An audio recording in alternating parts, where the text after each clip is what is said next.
नमः शिवाय।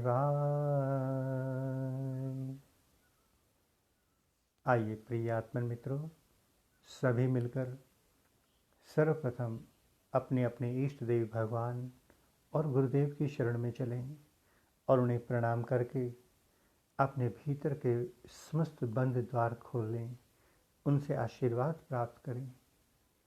हम सबके भीतर ही हमारा सद्गुरुदेव विराजमान है, वही महाशक्ति कुंडलनी शक्ति।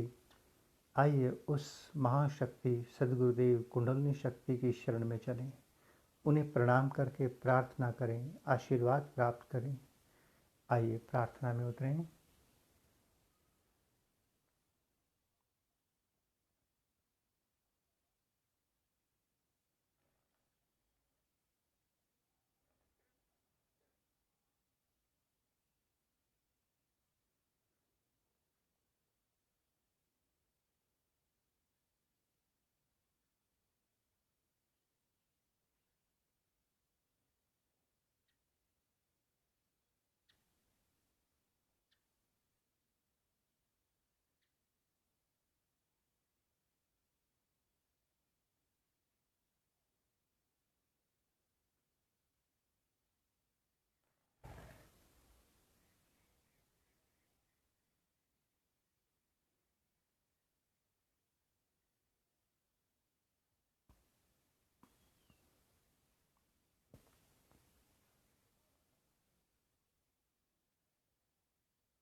नमः शिवाय। ॐ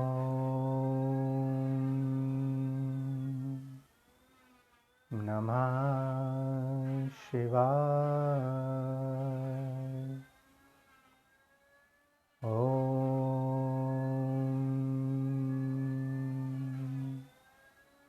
नमः शिवाय। हे समस्त प्रिय आत्मन मित्रों, प्रभु प्रेमी, गुरु प्रेमी, ध्यान प्रेमी आत्माओं, आप सबके भीतर विराजमान अविनाशी अनंत परम ब्रह्म परमात्मा के श्री चरणों में हिमालय की इस तपोभूमि श्री केदारखंड से हिमालयन ऋषि का कोटि कोटि प्रणाम। आइए प्यारे साथियों, प्यारे मित्रों, इस परमात्मा के बनाए हुए महामंदिर ध्यान मंदिर की ओर चलें और इस मंदिर में जिसमें स्वयं परमात्मा विराजमान है वही प्रवेश कर सकता है, जो बिल्कुल भीतर से अकेला है। तो प्यारे साथियों, प्यारे मित्रों, अकेले हो जाना, थोड़ी देर के लिए अपने सारे संबंध, अपने नाम, अपनी पहचान, अपनी समस्त जानकारियाँ, अपने मंत्र, माता पिता, गुरु, भाई बहन, इन सब को थोड़ी देर के लिए अलग कर देना, द्वार के बाहर छोड़ देना। इन सब को एक नवजात शिशु की तरह, जैसे अभी अभी आपका जन्म हुआ है, बस उस स्थिति में इस ध्यान मंदिर में प्रवेश कर जाना। जैसे ही आप इस स्थिति में प्रवेश करेंगे, परमात्मा रूपी माँ आपको अपनी गोद में बिठा लेंगी। आइए प्यारे साथियों, चलें परमात्मा की गोद में। आइए आइए। इस समय आप जहाँ भी हैं वहीं पर अपने आसन पर बैठ जाएंगे। कुर्सी हो, भूमि आसन हो, सोफा, बेड, जैसे आपको सुविधा हो वैसे बैठ जाएं। क्योंकि ध्यान हमारे भीतर का विषय है, सूक्ष्म शरीर का विषय है। स्थूल शरीर माध्यम अवश्य है, इससे अधिक इसकी कोई इम्पोर्टेंस नहीं। ये कैसे बैठता है, कैसे उठता है, कैसे हिलता है, इसकी तरफ कोई ध्यान नहीं देना। ध्यान शिव नेत्र की ओर देना। बाहर की दोनों आंखों को बंद कर लें और शिव नेत्र पर अपना आसन लगाकर बैठ जाएं। शिव नेत्र से देखना प्रारंभ करें। कोई मंत्र जप नहीं, किसी गुरु का मंत्र जप नहीं, कोई इष्ट देव नहीं, कोई कुछ नहीं। एक छोटे से नन्हे से नवजात बच्चे को कुछ पता होता है क्या कि कौन होता है इष्ट देव, कौन भगवान, कौन माता पिता, कौन संबंधी, क्या उसका नाम? उसे कुछ नहीं पता। बस उस स्थिति में परमात्मा उसे अपनी गोद में उठा लेता है। उस स्थिति में उतर जाएं।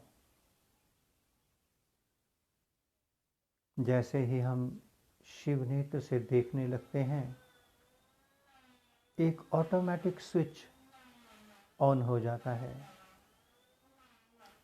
और जन्मों जन्मों के जितने भी संचित कर्म हैं सब अपने आप दिखने लगते हैं।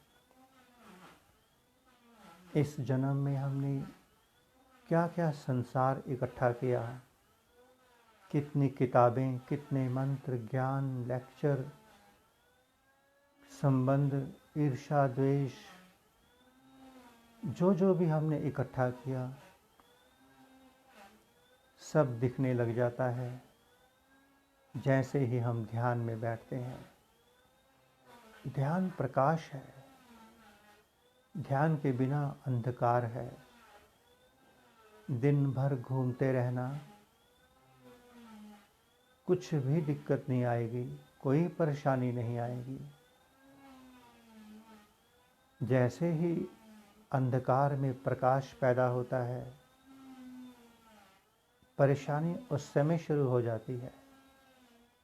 दिखने लग जाता है कितना संसार अंदर भरा है।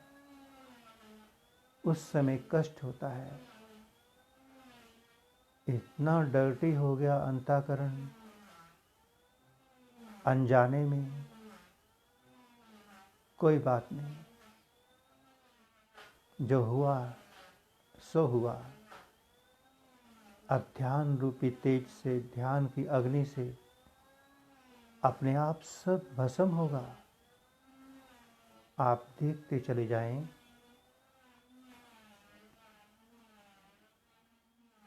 जिन साधकों को आज इष्ट देव मंत्र दीक्षा मिली है, इस समय वो भी इस मंत्र का जप नहीं करेंगे। इस समय उनका किसी से कोई रिश्ता नहीं, कोई संबंध नहीं। सब संबंध तो शरीर के हैं। शरीर आप बाहर छोड़ के आ गए, मन बाहर छोड़ आए। भीतर तो आप निर्मल, पावन, पवित्र आत्मा लेकर आए हैं। और आत्मा परमात्मा के सिवाय किसी और जा नहीं सकती। बहुत सुंदर, देखते चले जाएं, लगातार देखते चले जाएं।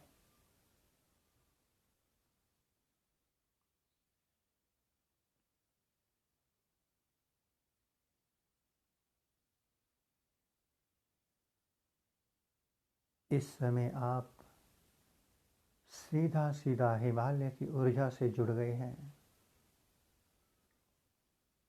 जहाँ से आपको ध्यान प्रदान किया जा रहा है, ऊर्जा प्रदान की जा रही है,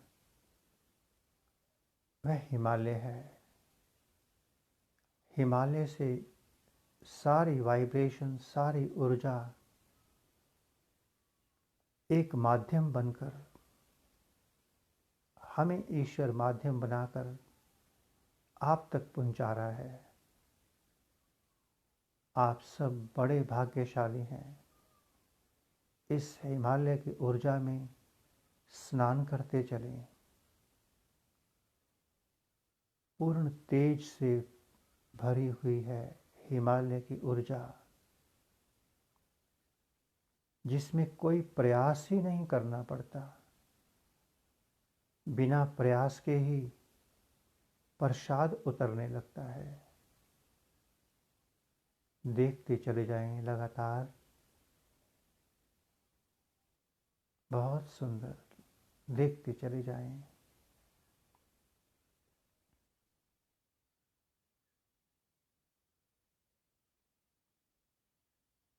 अनेकों संतों, ऋषियों, मुनियों की वाइब्रेशंस झरझर बह रही है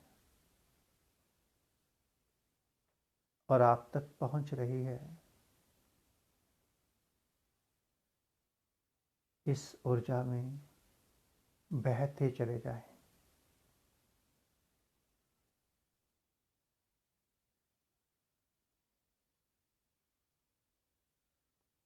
हिमालय की ऊर्जा आपके अंतःकरण को पवित्र कर रही है, आपकी शंकाओं को, वासनाओं को विदा कर रही है,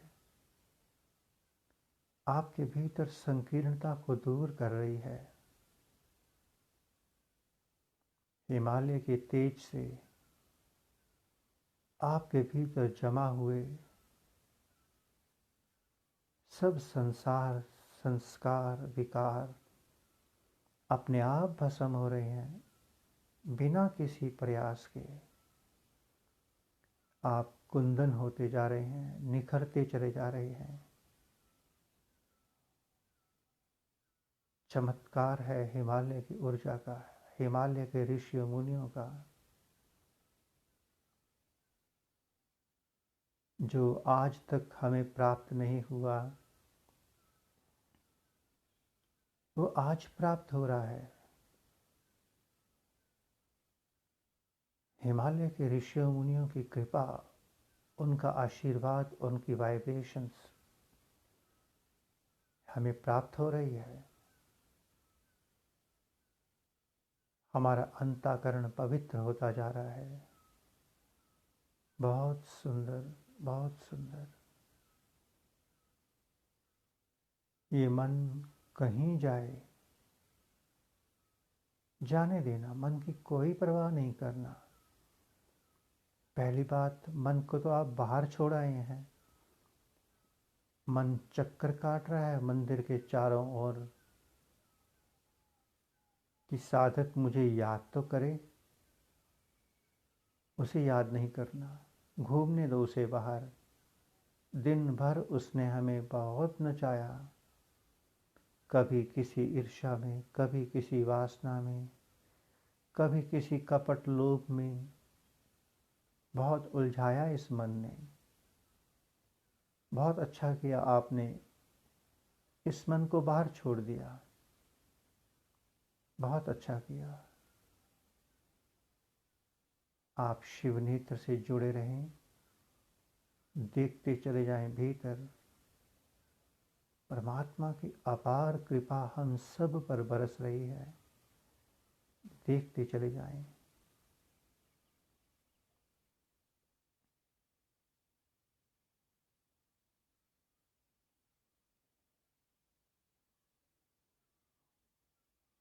बिल्कुल हल्के बैठना, बिल्कुल हल्के, कोई तनाव ना हो।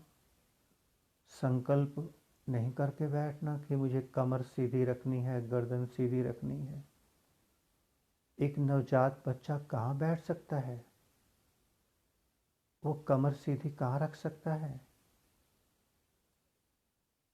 बस आप ध्यान का ध्यान रखना। उसके बाद शरीर कहीं भी जाए, कहीं गिरे, मत चिंता करना उसकी। गर्दन दाएं बाएं गिर जाए, गिरी रहने देना उसे। हमें इस शरीर से क्या लेना? हमें तो ध्यान से लेना है, ध्यान में डूबना है।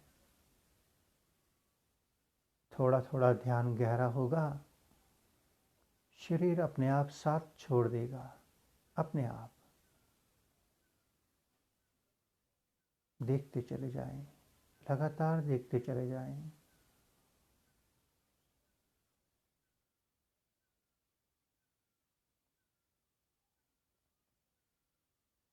बैठे बैठे पाँव में दर्द हो जाए, आसन बदल लेना।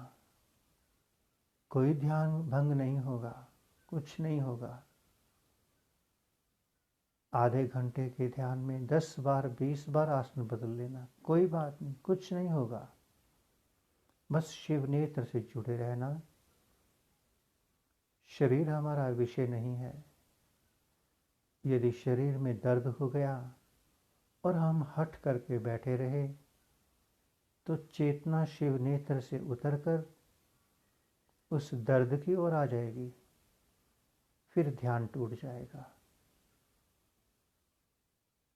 ये अवसर मत देना शरीर को।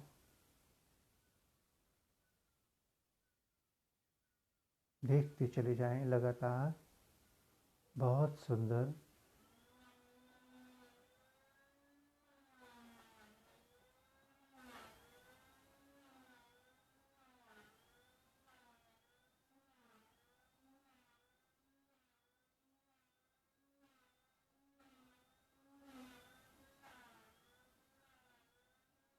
प्यारे साथ को, शब्दों की नौका पे बहुत सवारी कर ली हमने।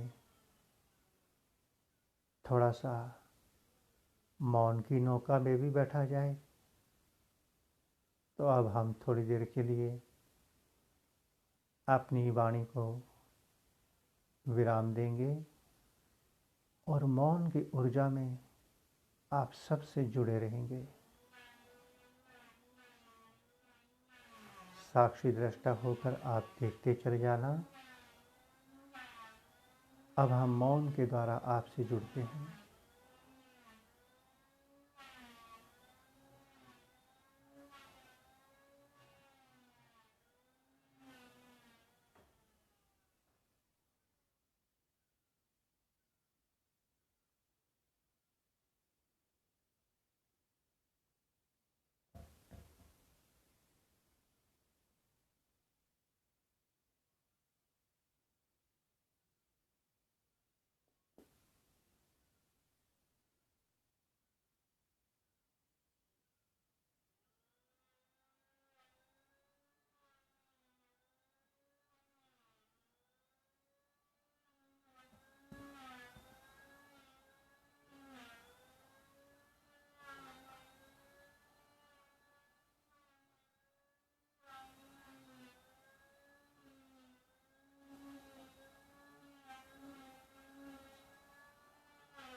आइए प्यारे साथ को ध्यान की धारा से लौटें और प्रकृति की ओर चलें। अपनी दोनों हथेलियों को रगड़कर अपने मुखमंडल पर फेर लेंगे।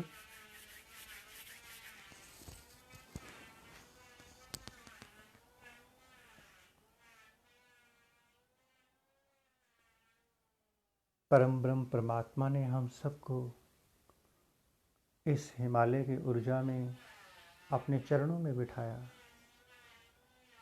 आइए सभी मिलकर प्रभु का धन्यवाद करते हैं। ओम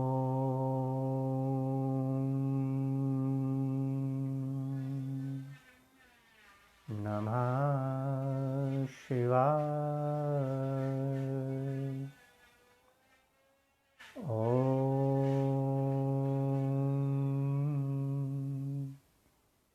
नमः शिवाय।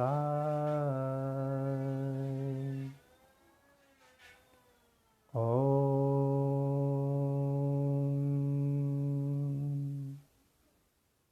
नमः शिवाय। पुनः से आप सबके भीतर विराजमान अविनाशी अनंत परम ब्रह्म परमात्मा के श्री चरणों में हिमालय की इस तपोभूमि श्री केदारखंड से हिमालयन ऋषि का कोटि कोटि प्रणाम।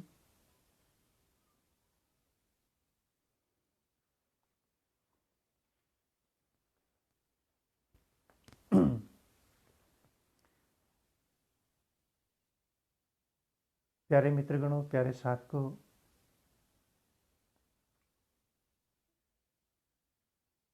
यूं तो ये संदेश सभी साधकों के लिए है, सभी, किंतु फिर भी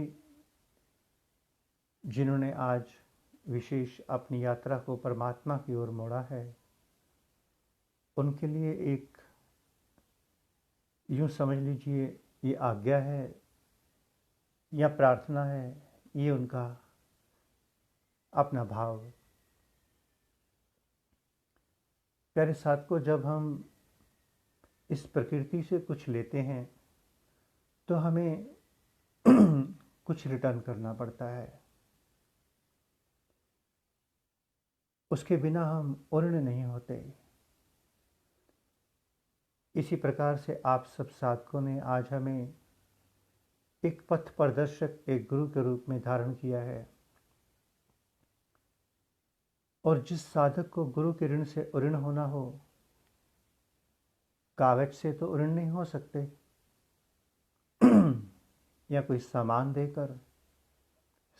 देकर हम उऋण नहीं हो सकते।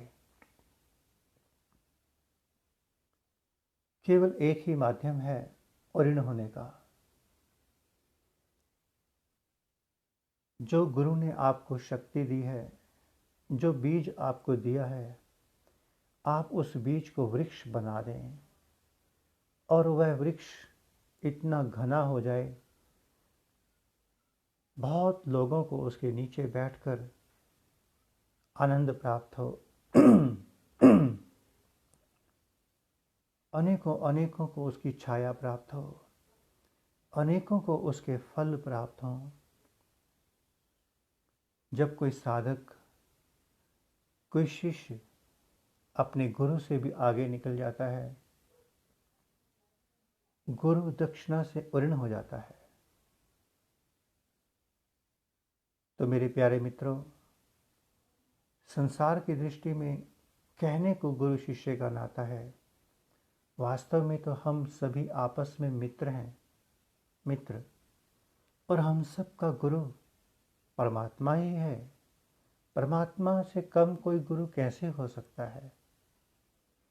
और वो गुरु हम सब के भीतर है, माँ कुंडलिनी शक्ति के रूप में हम सब के भीतर है। हम केवल आप सबको आपके भीतर विराजमान परम ब्रह्म परमात्मा की ओर, सदगुरुदेव की ओर ले जाने का प्रयास कर रहे हैं। और जो साधक उस ओर मुड़ गया, वो गुरु दक्षिणा से उऋण हो गया। सबसे बड़ी दक्षिणा है कि किसी गुरु का शिष्य बुद्धत्व को उपलब्ध हो जाए, परमात्मा को उपलब्ध हो जाए, निर्मल पावन पवित्र हो जाए, विकार रहित हो जाए। ये है दक्षिणा।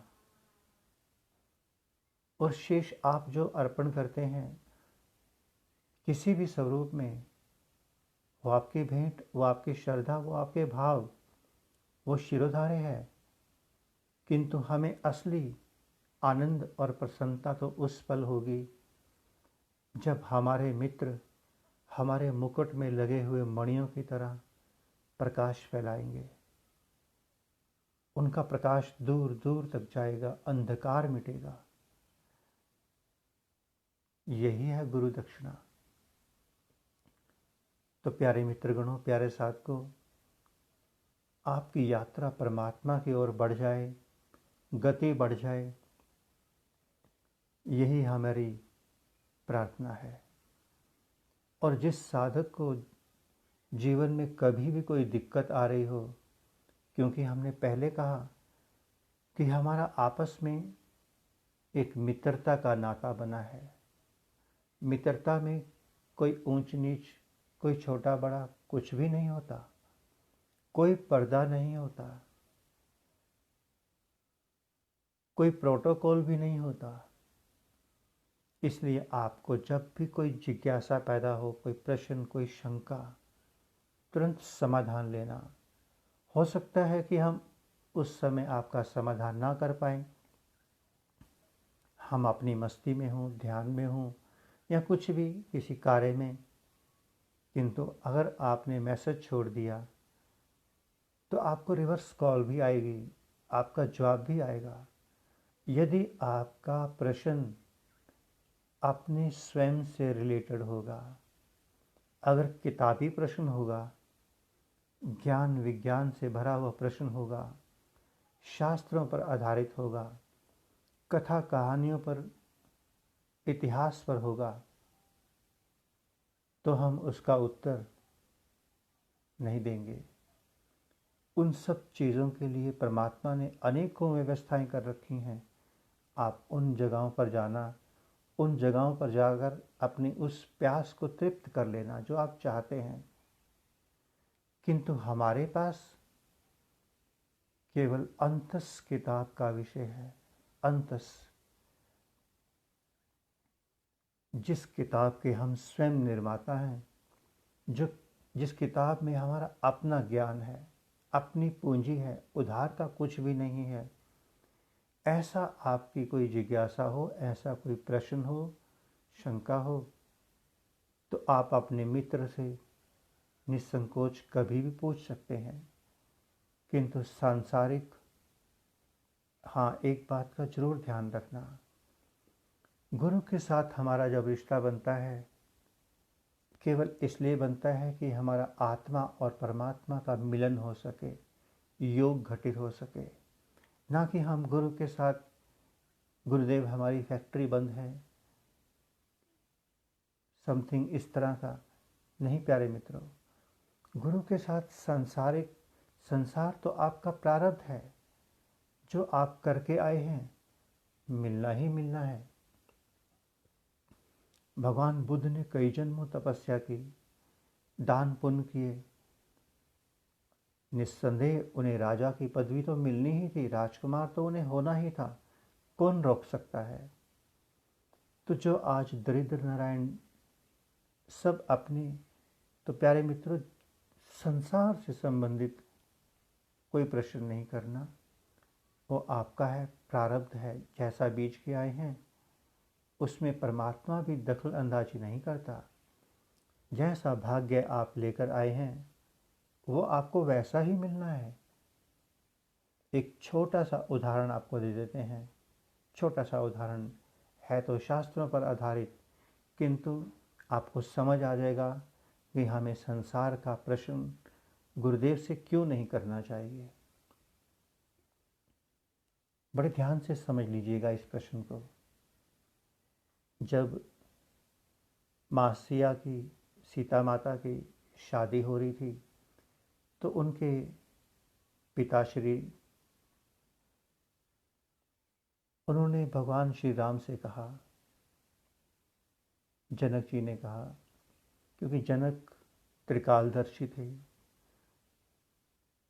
दिव्य नेत्र रखते थे, सब जानते थे कि सीता का भाग्य कैसा है। तो उन्होंने प्रभु श्री राम से एक बात कही कि प्रभु, मैंने अपनी पुत्री को बड़े प्यार से पाला है, कृपया इन्हें कोई कष्ट नहीं आने देना। जनक जी ने श्री राम जी के चरणों में प्रार्थना की, क्योंकि वो जानते थे सीता का भाग्य।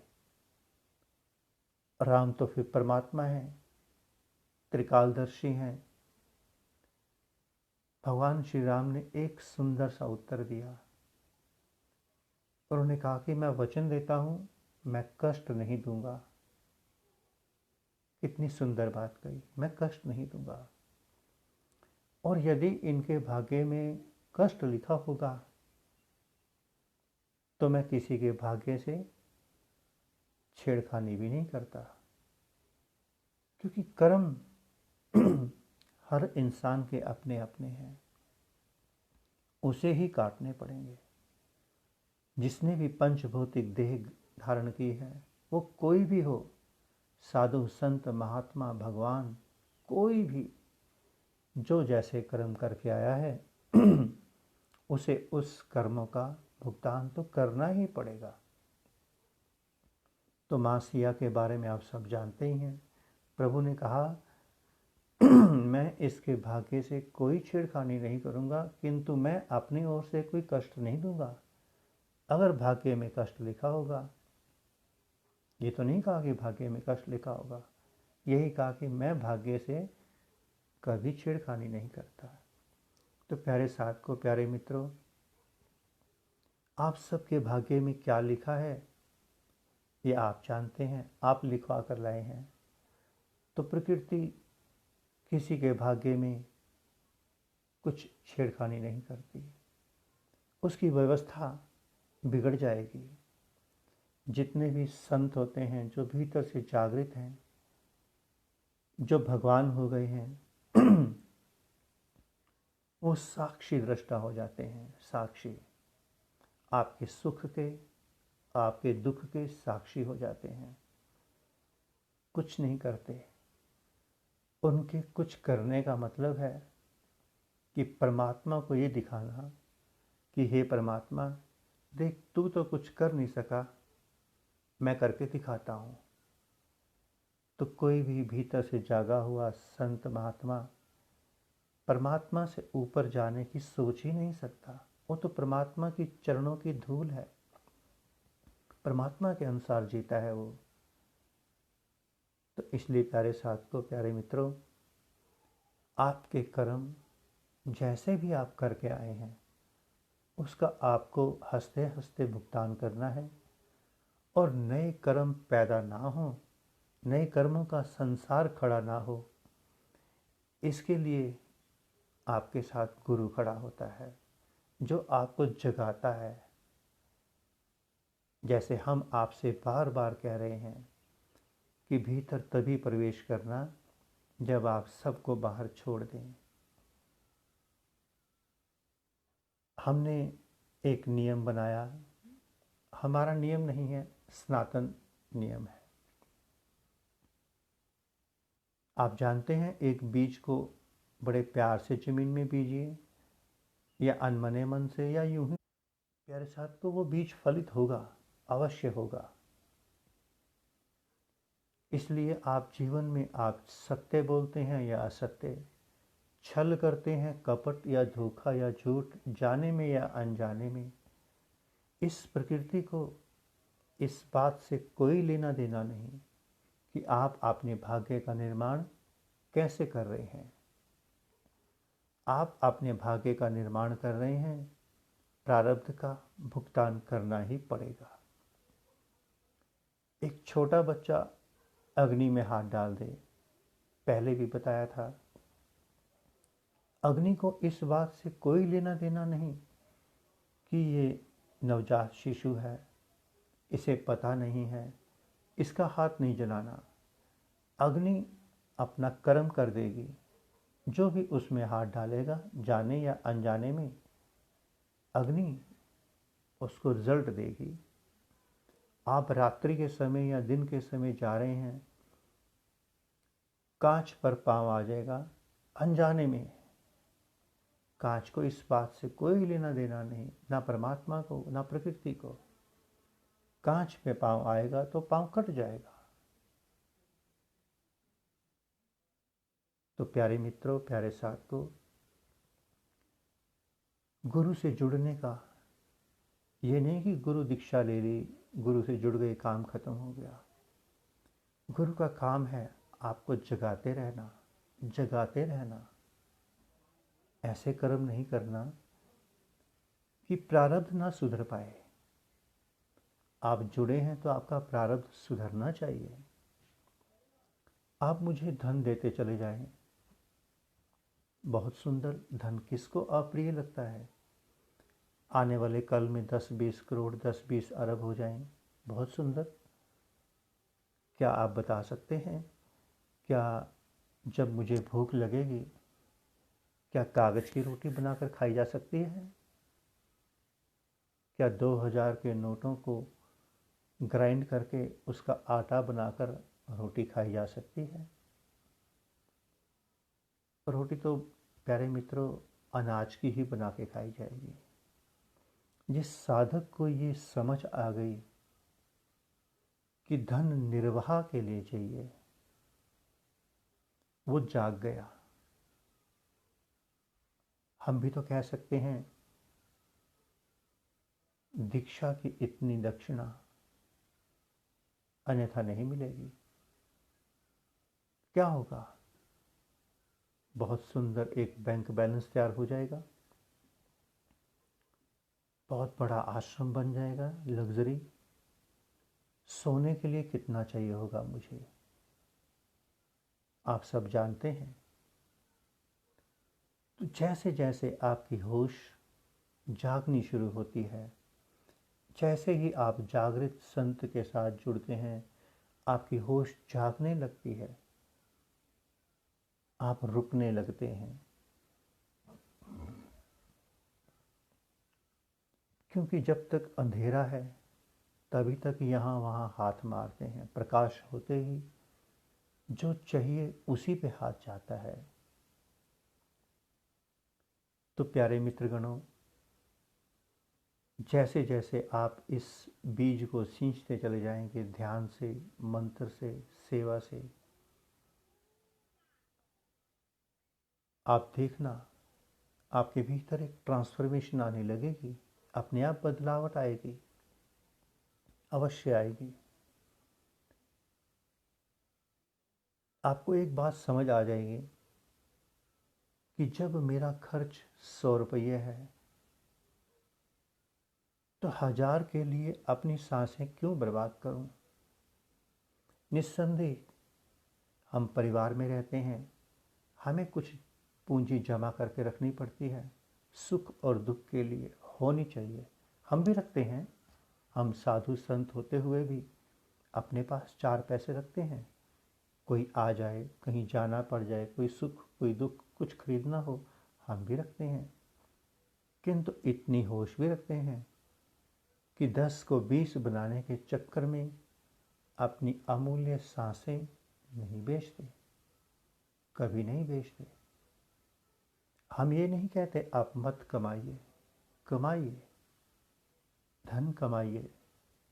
धन होगा तभी तो आप सेवा कर पाएंगे, तभी तो आप हमारे जैसे संतों की सेवा में कुछ भेंट कर पाएंगे, किसी जरूरतमंद दरिद्र नारायण की आप सेवा कर पाएंगे। किंतु आप ये सोचें कि मुझे सेवा करनी है इसलिए धन कमाऊं, नहीं, ऐसा नहीं है। आप ध्यान कमाइए, ध्यान के साथ साथ धन भी कमाइए, उसी में से सेवा कीजिए। बैलेंस बनाकर चलिए अपने जीवन को, बैलेंस। और अपनी आँखों को अपने लक्ष्य पर लगा के रखिए, अपने लक्ष्य पर। हिमालय की कृपा आप सबका प्रारब्ध, ईश्वर की कृपा कि हम आपस में एक दूसरे का मिलन माध्यम से हो गया।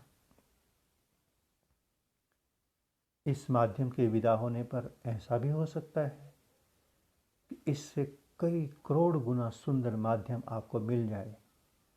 ये आपके तप पे निर्भर करेगा, आपके त्याग पे, आपकी साधना पे, आपकी सेवा पे निर्भर करेगा। और यदि वो सब आपके पास नहीं हुआ तो हो सकता है कि कोई ऐसा मार्गदर्शक मिले, जैसा आप सब जानते ही हैं। अपने भीतर इस बीज को सींचिए, वृक्ष बनाइए, इस पे पुष्प आने चाहिए, फल आने चाहिए, आनंद आना चाहिए। और एक सबसे बड़ी ज़रूरी बात, जिस पल आपको ये लगे कि मैं इस गुरु से बंध गया और इस गुरु ने मुझे बांध दिया, मैं एक पिंजरे में कैद हो गया, जबकि हम ऐसा कभी नहीं कर सकते। जब आपको लगे कि इस गुरु की डिमांड्स बढ़ गई हैं, इसकी इच्छाएं बढ़ गई हैं, संसारी भोगी हो गया है, तुरंत प्रणाम करके, नमस्कार करके आगे निकल जाना। क्योंकि आपका लक्ष्य हम नहीं हैं, आपका लक्ष्य तो परमात्मा है। परमात्मा, उस परमात्मा के लिए बढ़ते चले जाना। और जब जब लाठी खराब होती चली जाए, गुरु रूपी लाठी कमज़ोर पड़ती चली जाए, बेकार होती चली जाए, काम ना आए, उस लाठी को छोड़ते चले जाना और लाठी पकड़ लेना। कोई दोष नहीं लगेगा। लोग कहते हैं कि गुरु नहीं बदलना, गुरु को छोड़ना नहीं, ये सब बेकार बातें हैं। ऐसा कुछ भी नहीं है। गुरु आपका लक्ष्य नहीं है, लक्ष्य तो परमात्मा है। गुरु तो एक लाठी है जिसका आपको सहारा चाहिए। छोटे बच्चे को हम ट्राईसाइकिल में बिठाते हैं, 4 पहिए वाली, 3 पहिए वाली साइकिल में। फिर वो थोड़ा बड़ा होता है तो क्या उसी साइकिल में बैठता है वो? फिर वो साइकिल, फिर मोटरसाइकिल, फिर कार में। धीरे धीरे हर साधक को हर कुछ छोड़ना है। आने वाले कल में आपने हमें भी छोड़ना है, हमें भी छोड़ना है। छूट जाएंगे अपने आप, निश्चिंत रहें। क्योंकि जब तक हम नहीं छूटेंगे वो प्राप्त नहीं होगा परमात्मा, वो परमात्मा नहीं मिलेगा।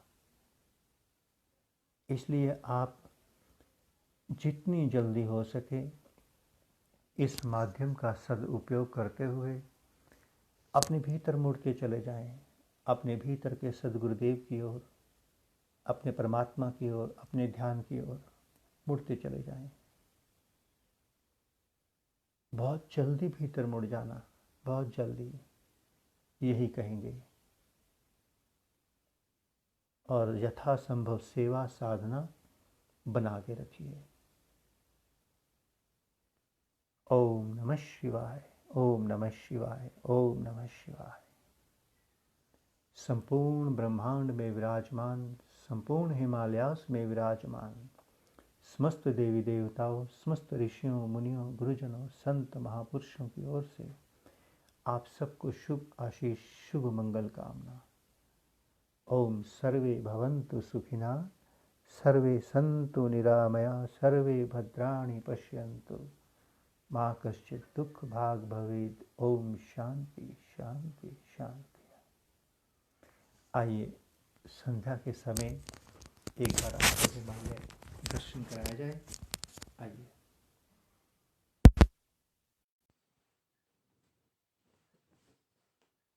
महादेव।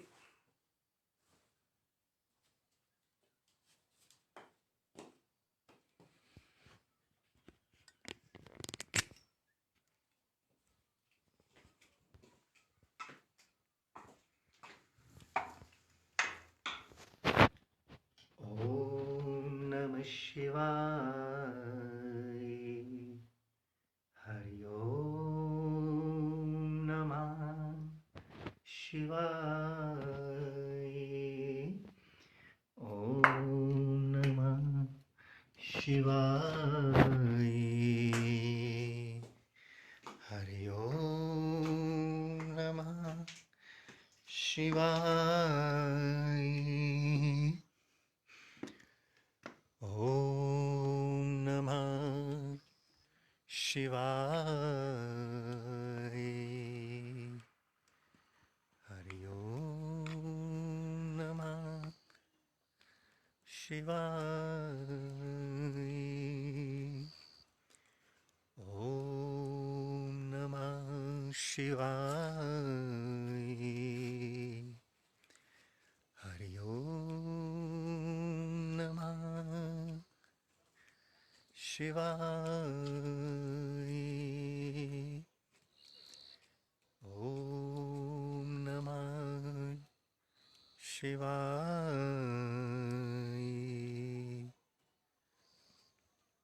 हरि ओम नमः शिवाय।